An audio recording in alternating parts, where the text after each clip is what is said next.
June 11, 1944. The sun climbed over the Philippine Sea like a blade drawn from its sheath, casting long shadows across the flight deck of the USS Lexington. The air tasted of salt and aviation fuel. Ensign Alexander Vracieux stood beside his aircraft, one hand resting on the cool metal of the fuselage, feeling the engine's heat already radiating through the cowling despite the early hour. The F6F Hellcat, blue-gray paint still pristine, the white star on its flank catching the morning light. Around him, deck crews moved with practiced urgency, their boots creating a syncopated rhythm against steel. In his pocket, Vracieux carried a photograph of his wife, creased at the edges from being handled too many times. He did not look at it now. There would be time for that later, or there would not be time at all. Above him, the sky stretched empty and pale, but intelligence reports had been clear. The Japanese were coming. Somewhere beyond that horizon, beyond the curve of the Earth itself, enemy pilots were already airborne, their Zero fighters arranged in precise formations, their engines singing the same high-pitched song they had sung over Pearl Harbor, over the Philippines, over Coral Sea and Midway. But this morning, something had changed. This morning, the Americans were ready. For nearly 3 years, the Mitsubishi A6M0 had dominated the Pacific sky like a phantom, a machine that seemed to defy the laws of physics and warfare alike. When Japanese pilots first swept across the vast blue expanse in December 1941, American aviators met them with shock and disbelief. The Brewster Buffalo, the Grumman F4F Wildcat, these were the defenders of democracy, built by the nation that had invented powered flight itself. Yet they fell from the sky like wounded birds, outmaneuvered, outclimbed, overwhelmed by an enemy aircraft that could turn inside their radius, climb faster, and maintain energy in ways that seemed impossible. The Zero could cruise at 25,000 feet and dive upon its prey with the speed of a hunting falcon, then pull up into a climb that left American pilots staring helplessly as their adversaries vanished into the sun. Its range exceeded 1,500 miles, allowing Japanese squadrons to appear without warning over islands that American commanders had assumed were beyond enemy reach. In the chaos of early defeats, in the smoke-filled skies over Wake Island and Java and the burning waters off Guadalcanal, a mythology grew around the Zero. It became more than a machine. It became a symbol of Japanese superiority, of Bushido spirit translated into aluminum and engine oil, of an empire ascending. Japanese pilots flew with a confidence born from victory after victory. They had trained over China, perfecting their craft in actual combat while their American counterparts practiced over calm California skies. They knew their aircraft intimately, understood its capabilities and limitations, had pushed it to the edge of its envelope and back again. Lieutenant Saburo Sakai, who would survive the war as Japan's third highest scoring ace, later wrote of those early days with something approaching nostalgia. The Zero felt like an extension of his own body, he said. When he thought turn, the aircraft turned. When he thought climb, it climbed. The control stick required only the lightest touch, the pressure of 2 fingers, and the fighter would roll into a barrel roll so tight it seemed to wrap the world around itself. American pilots who survived encounters with Zeros reported the same thing again and again. The Japanese aircraft seemed to pivot in midair, to change direction without losing speed, to be everywhere at once. After the disaster at Pearl Harbor, after the surrender of the Philippines, after British forces fled Singapore in what Churchill called the worst disaster in British military history, it seemed possible that the Japanese had indeed built an invincible fighter. But the Zero's supremacy contained within it the seeds of its own obsolescence. The aircraft that seemed so miraculous in 1941 had been designed in the late 1930s, a product of Japan's limited industrial capacity and strategic philosophy. To achieve its extraordinary range and maneuverability, Mitsubishi's engineers had made ruthless compromises. The Zero carried no armor plating to protect the pilot. Its fuel tanks were unprotected, lacking the self-sealing technology that American aircraft incorporated as standard. The aircraft's light construction, achieved through the use of a revolutionary aluminum alloy, meant that even glancing hits could cause catastrophic structural failure. In the calculus of Japanese military thinking, these were acceptable trade-offs. The samurai spirit, the fighting elan of the pilot, would overcome material disadvantages. A warrior who expected to die needed no armor. A fighter who struck first and struck true would never be hit. This philosophy had worked brilliantly in the war's opening movements, when surprise and superior training carried the day. But war is an evolutionary process, and the Americans were learning. In the wreckage of burned airfields and sunken carriers, in the after-action reports of pilots who had faced the Zero and lived to tell of it, American military planners began to understand their enemy. The Zero was lethal in a turning fight, but it had weaknesses. At high speeds, its controls became heavy and unresponsive. Its light construction meant it could not withstand the stresses of high-speed dives. And crucially, it could not absorb damage. Lieutenant Commander John Thatch, flying F4F Wildcats at Midway, had developed aggressiveness against itself. But tactics could only compensate so much. What the Americans needed was not just better tactics, but a better aircraft. They needed a fighter that could match the Zero's agility while exceeding its speed and survivability. They needed a machine built not for the last war, but for the next one. They needed the Hellcat. Grumman Aircraft Engineering Corporation received the Navy contract in June 1941, 6 months before Pearl Harbor would transform theoretical requirements into urgent necessity. The company's engineers approached the F6F project with a philosophy fundamentally different from their Japanese counterparts. Where the Zero represented elegant minimalism, the Hellcat embodied robust pragmatism. Where Mitsubishi's designers shaved weight to achieve performance, Grumman's team added armor, redundant systems, and structural strength. The Hellcat would be heavier than the Zero by nearly 2 tons, but that weight would serve a purpose. The pilot sat behind a thick slab of armor plating. The fuel tanks were self-sealing, capable of absorbing small-caliber rounds without catching fire. The aircraft's structure was over-engineered, built to withstand battle damage that would have torn a Zero apart. And driving this airframe was a monster, the Pratt & Whitney R2800 double Wasp engine, a 18-cylinder radial producing 2,000 horsepower, 50% more than the Zero's Saki engine.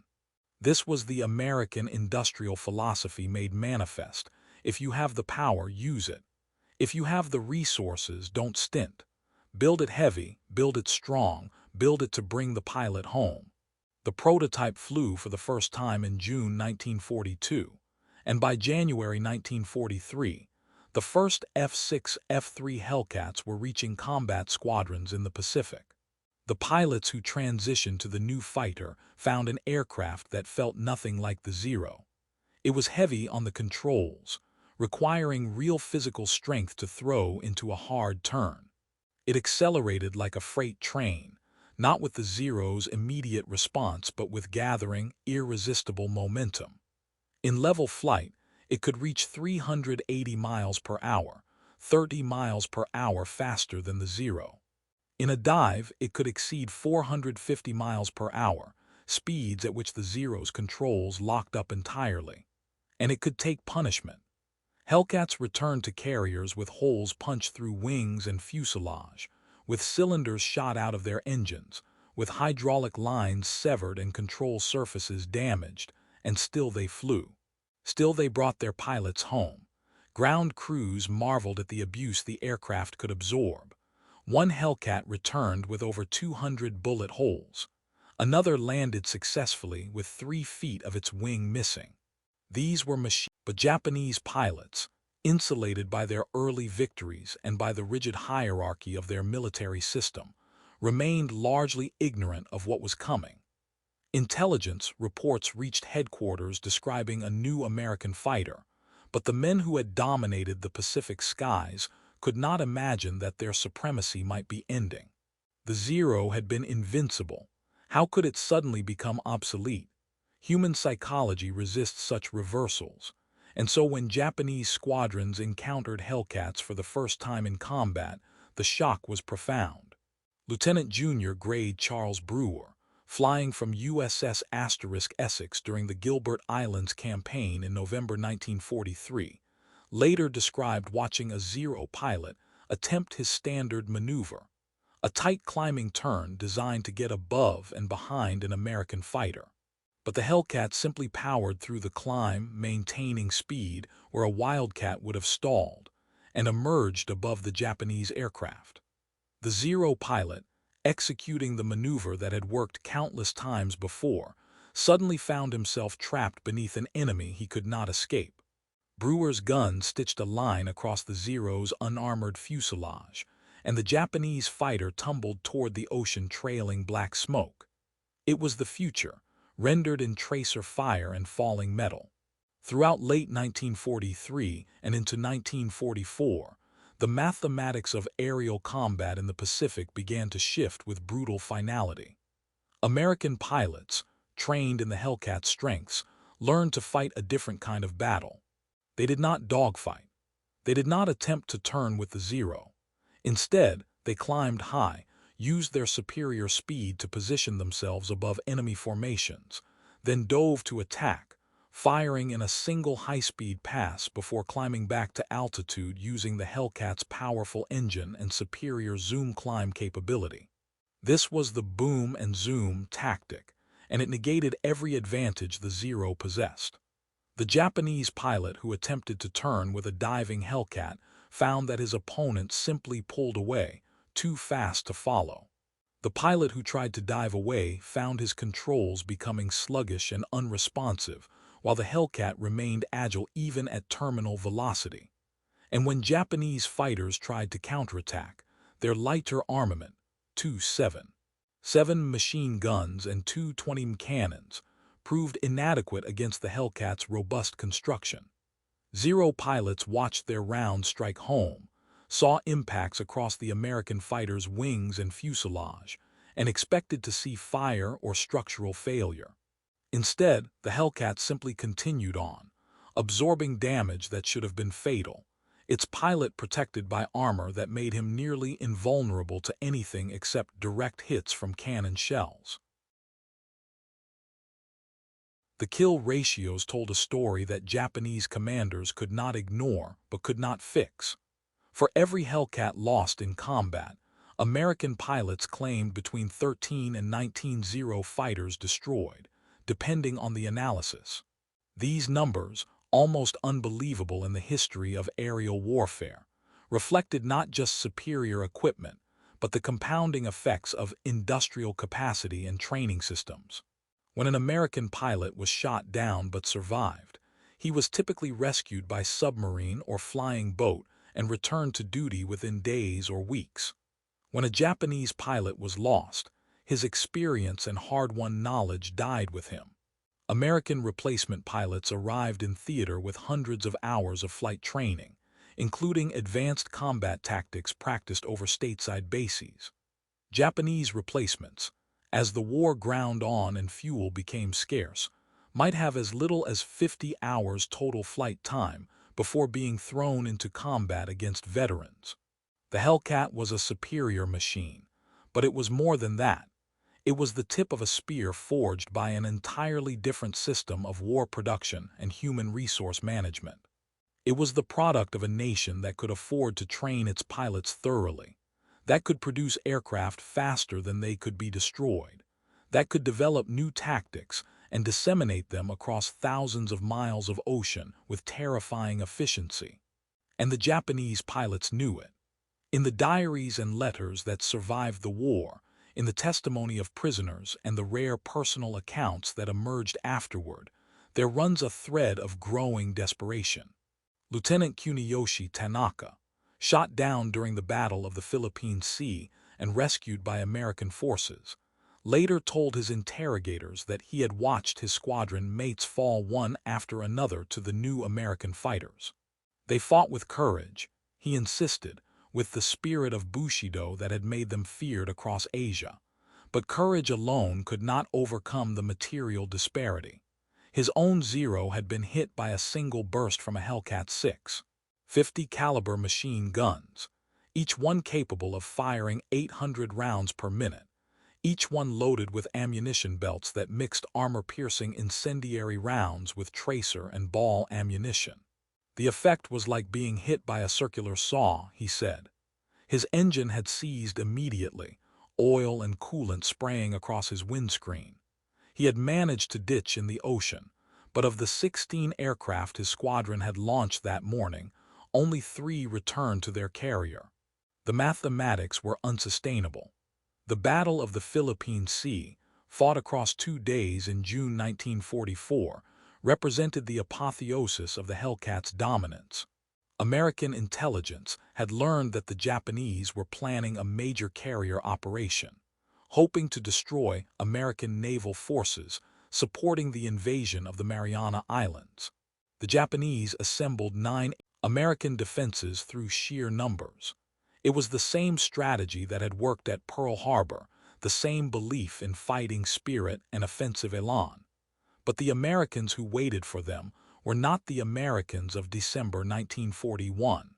Vice Admiral Mark Mitcher's Task Force 58 deployed 15 carriers with nearly 1,000 aircraft, and nearly half of them were F6F Hellcats. On the morning of June 19, radar operators aboard American ships detected the first Japanese strike wave while it was still 70 miles out, far enough away to allow American fighters to climb to optimal altitude and position themselves between the enemy and the fleet. What followed became known in American naval aviation as the Great Marianas Turkey Shoot, a name that captures both the one-sided nature of the engagement and the grim humor of men who dealt death as a profession. Japanese formations, expecting to find American carriers vulnerable and surprised, instead flew into a killing zone. Hellcats dove from above in coordinated attacks, slashing through Japanese formations with the kind of tactical precision that only superior training and superior equipment could provide. Zero fighters attempted to screen the bombers, but they could not stay with the diving Hellcats, could not match their speed or maintain formation cohesion under such assault. American pilots reported targets so numerous that they could select them almost leisurely, setting up perfect deflection shots, firing controlled bursts, watching enemy aircraft explode or spin away trailing fire. Commander David McCampbell, who would end the war as the Navy's top ace, shot down 7 aircraft in a single day during this battle. Ensign Vrasiu, the man who had stood on the deck of the Asterisk Lexington that morning feeling the cool metal of his Hellcat, shot down 6 Japanese aircraft in 8 minutes, an almost mechanical efficiency that speaks to the combination of pilot skill and aircraft superiority. By the time the sun set on June 19, the Japanese had lost more than 300 aircraft. American losses numbered fewer than 30. The following day, when American forces located the Japanese fleet and launched their own strike, Hellcats escorting the bombers tore through the few remaining Japanese fighters with such ease that some Japanese pilots simply fled rather than engage. This was not aerial combat as it had been understood in the war's early years. This was industrial slaughter, the application of material superiority so overwhelming that individual courage became irrelevant. The Japanese pilots who died that day over the Philippine Sea were not cowards. Many of them were veterans, men who had flown over China or in the war's opening campaigns. But they flew aircraft that were fundamentally outmatched, and they fought for a nation whose industrial capacity could not keep pace with its enemies. When the Japanese carriers limped back to their bases, 2.5 years had effectively ceased to exist as a strategic force. For the Japanese pilots who survived these encounters, who somehow made it back to their carriers or land bases, The psychological impact was perhaps more devastating than the material losses.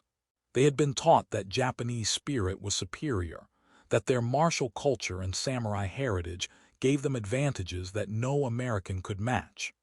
The Zero fighter had been proof of this, a machine that embodied Japanese values of elegance, efficiency, and aggressive offense. But now they faced an enemy who seemed to embody something else: overwhelming abundance, ruthless practicality, and a willingness to solve problems through sheer application of resources. The Hellcat was not elegant. It was a blunt instrument, a hammer rather than a sword. But when you have enough power, when you can build aircraft faster than they can be destroyed and train pilots faster than they can be killed, elegance becomes irrelevant. Ensign Takeo Tanamizu, who survived being shot down 3 separate times, later wrote that he came to hate the sound of the Hellcat's engine, a deep, powerful roar that was nothing like the Zero's high-pitched scream.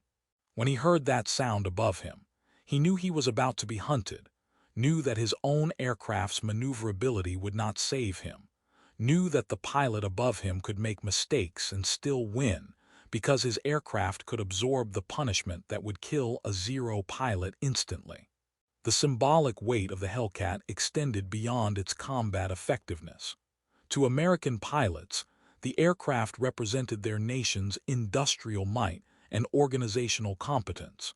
They knew that if their Hellcat was shot up, a replacement would arrive within days. They knew that if they burned through ammunition in combat, there were millions of rounds being manufactured in factories back home. They knew that the oil in their engines, the aluminum in their airframes, the radios that let them communicate with their carriers, all of it came from a supply chain so vast and efficient that it seemed almost magical. And they knew that their Japanese opponents had none of these advantages. Japanese fighters flew with declining fuel quality as Allied submarines strangled their oil supply lines. They flew with ammunition that was carefully rationed, with maintenance schedules that extended past reasonable safety margins, because replacement parts were simply unavailable. The Hellcat became a symbol of American abundance in a war that was, at its core, about industrial capacity. Each aircraft represented not just one fighter, but the thousands of workers who built it, the rubber plantations and oil refineries and aluminum mines that supplied its materials, the training bases and transport ships and logistical networks that moved it across 10,000 miles of ocean to the front lines.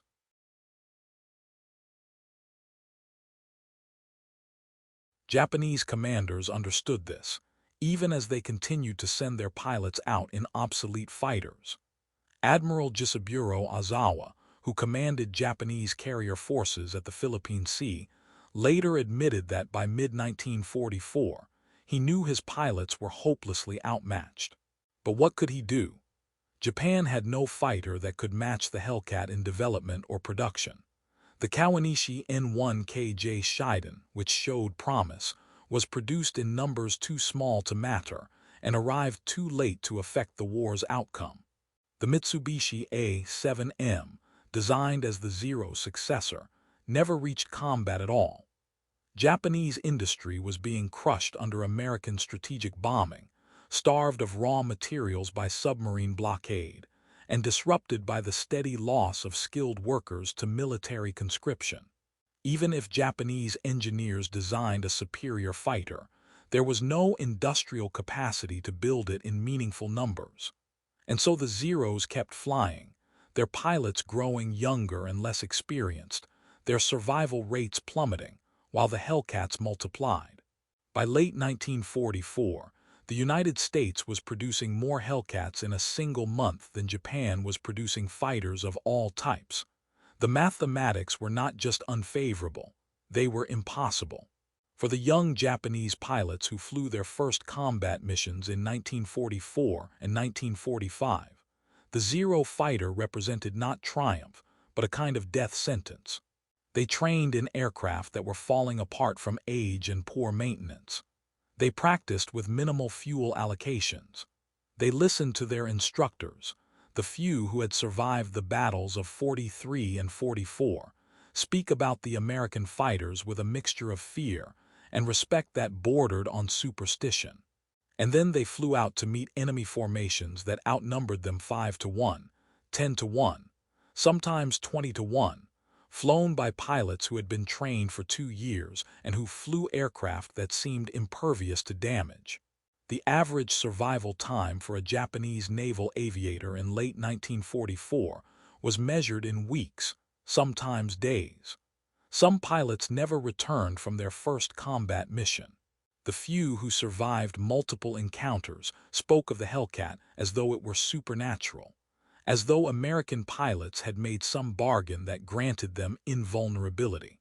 In truth, the Americans had made a bargain, but it was with their own industrial base, their own logistical systems, their own philosophy of war that valued soldiers' lives enough to protect them with armor and redundancy and overwhelming material superiority. The transformation in Japanese aerial combat doctrine reflects this psychological shift. Early in the war, Japanese pilots had been taught to attack aggressively, to seek out combat, to dodge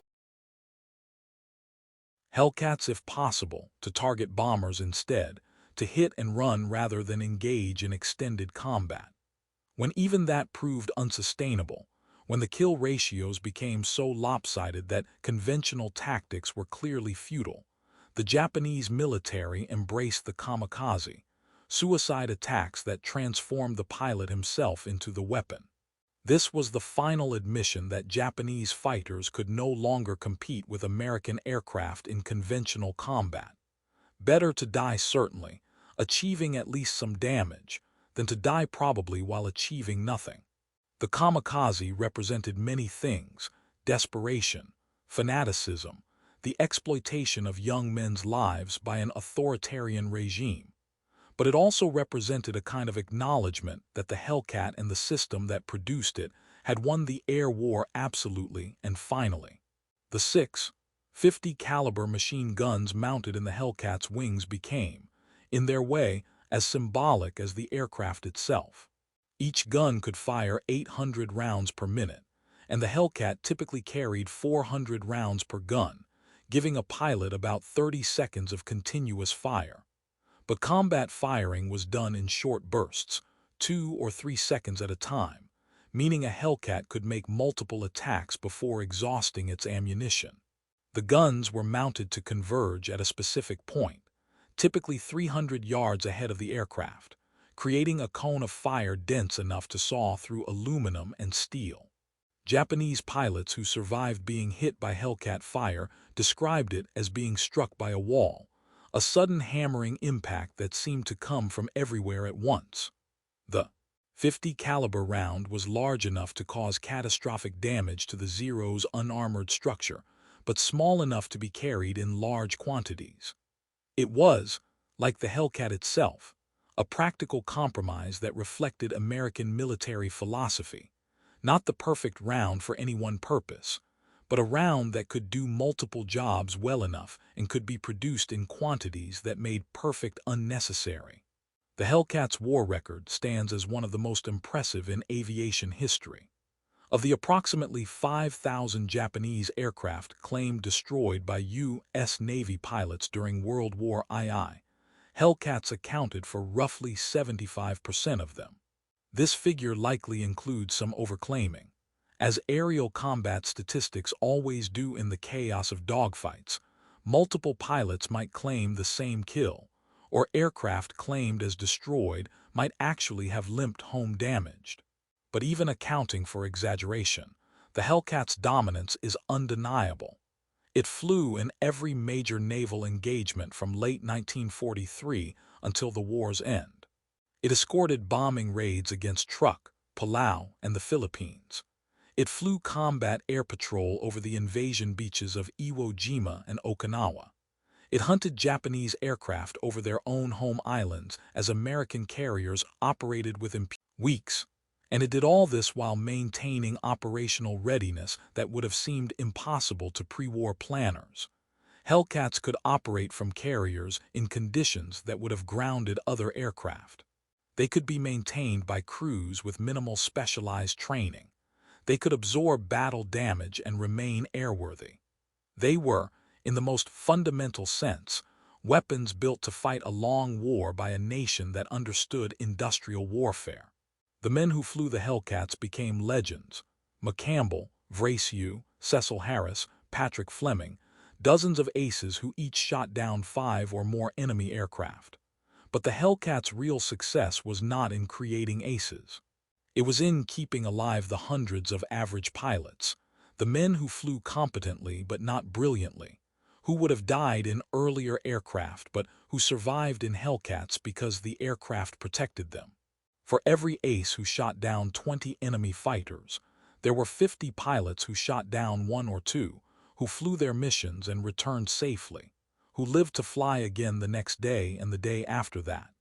The Hellcat's armor plate and self-sealing tanks and redundant systems meant that survival rates were high even when pilots made mistakes, even when they were caught in bad positions, even when they were outnumbered. This cumulative effect, keeping pilots alive long enough to learn, to gain experience, to improve, created a cadre of naval aviators whose average skill level vastly exceeded that of their Japanese counterparts.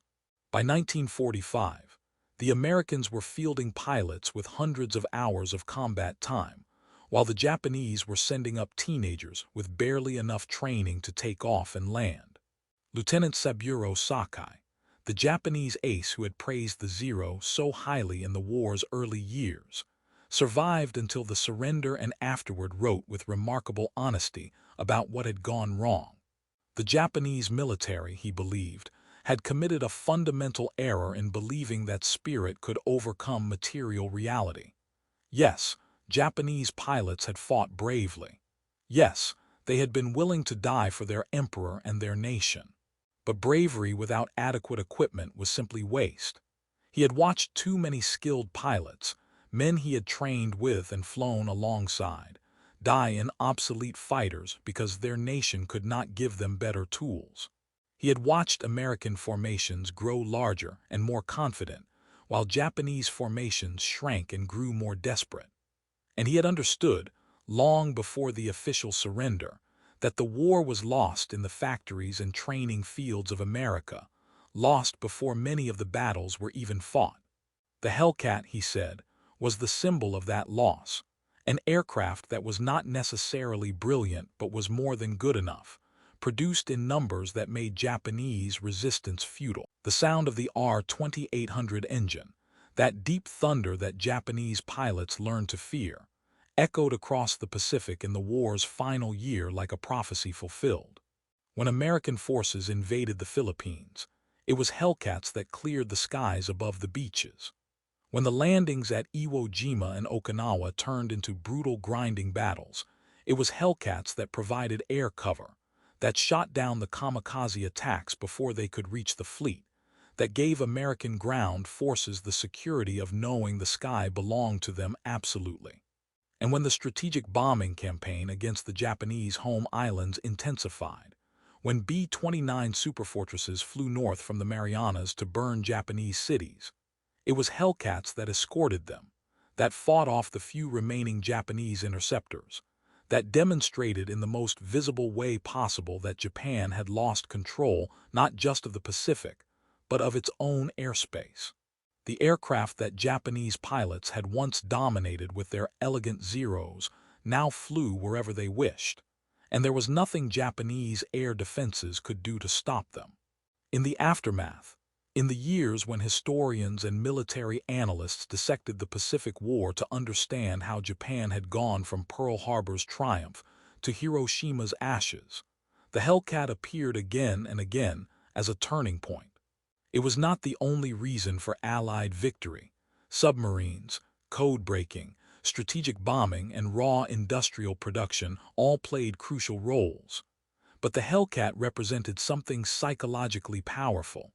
The moment when Japanese air superiority, which had seemed so unshakable in 1942, revealed itself to be an illusion built on early success and American unpreparedness.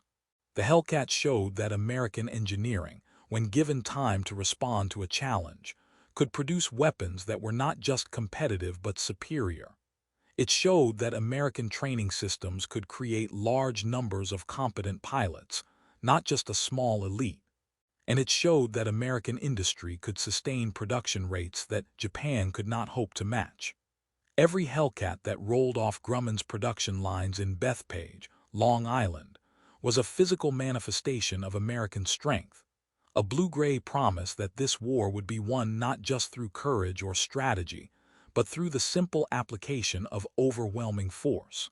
The Zero fighters that survived the war, the few that were not burned on airfields or scrapped for metal, became museum pieces, relics of a failed empire and a philosophy that could not adapt. They are beautiful aircraft, even now, with their clean lines and delicate construction. But they are also monuments to a kind was heavy that built an aircraft for the opening moves of a short war and then found itself trapped in a long one. The Hellcat, by contrast, was built for exactly the war it had to fight. It was built heavy because American industry could afford weight. It was built with redundancy because American logistics could supply spare parts. It was built to protect its pilot because American training systems made each pilot valuable. And it was built in massive numbers because American factories could produce them faster than combat could destroy them. Ensign Vrasiu, who had stood on the deck that June morning in 1944, lived until 2015, long enough to see the Hellcat recognized as one of the war's decisive weapons. In interviews late in his life, he spoke about the aircraft with an affection that went beyond mere nostalgia. The Hellcat had kept him alive, he said. It had brought him home when other aircraft would have failed. He remembered the solid feeling of the controls, the deep roar of the engine, the confidence that came from knowing you flew the better machine. And he remembered the Japanese pilots, the ones he had shot down and the ones he had seen fall to his squadron mates, and he felt something complicated when he thought of them. Not quite pity, because they had been enemies trying to kill him, but a recognition that they had been trapped by circumstances beyond their control, sent out in obsolete fighters to face an enemy they could not defeat. They had been brave, he believed, but bravery alone had not been enough. The sky above the Philippine Sea is empty now of fighters, empty of the sound of engines and the chatter of machine guns. The carriers that launched Hellcats and Zeros alike have long since gone to the breakers, torn apart for scrap metal, their steel recycled into peacetime products. But the lesson remains, written in the kill ratios and the combat records and the survival rates. War between industrial nations is not decided primarily by courage or by tactical brilliance, though both matter. It is decided by production capacity, by training systems, by logistics and supply chains, and the thousand unglamorous details of organization and manufacturing. The Hellcat understood this in a way that the Zero did not. It was not built to be beautiful or elegant. It was built to win, and it did so through the simple expedient of being good enough, produced in sufficient numbers, and supported by a system that could sustain operations across an ocean. The Japanese pilots who faced it were not inferior as warriors. They were simply the representatives of a nation that could not match American industrial power, flying aircraft that embodied their empire's limitations. In the end, the story of the Hellcat and the Zero is a story about systems in conflict, about how different nations with different resources and different philosophies approach the fundamental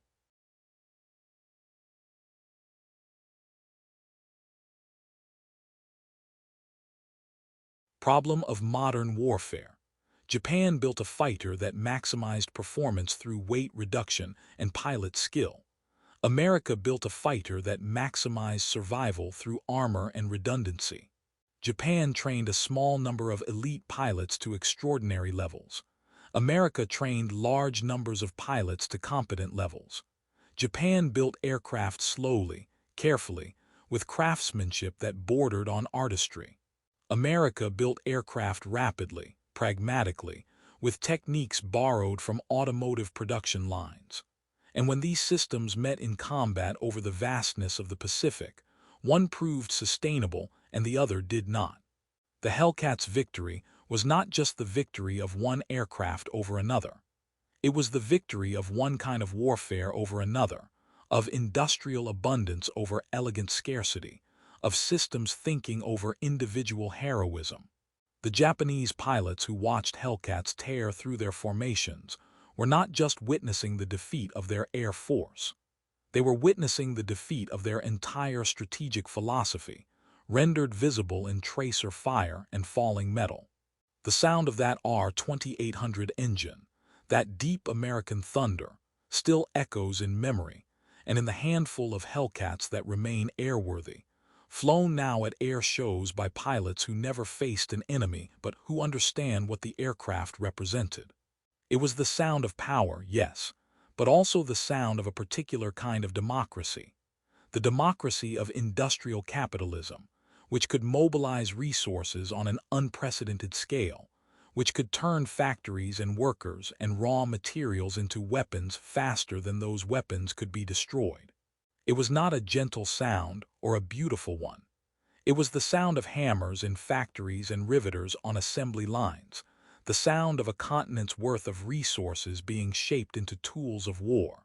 And it was the sound that Japanese pilots learned to fear, the sound that meant death was diving from above, that meant the sky was no longer theirs, that meant the war they had started with such confidence was slipping away, engagement by engagement, fighter by fighter, until nothing remained but surrender and reflection on what had gone so terribly wrong.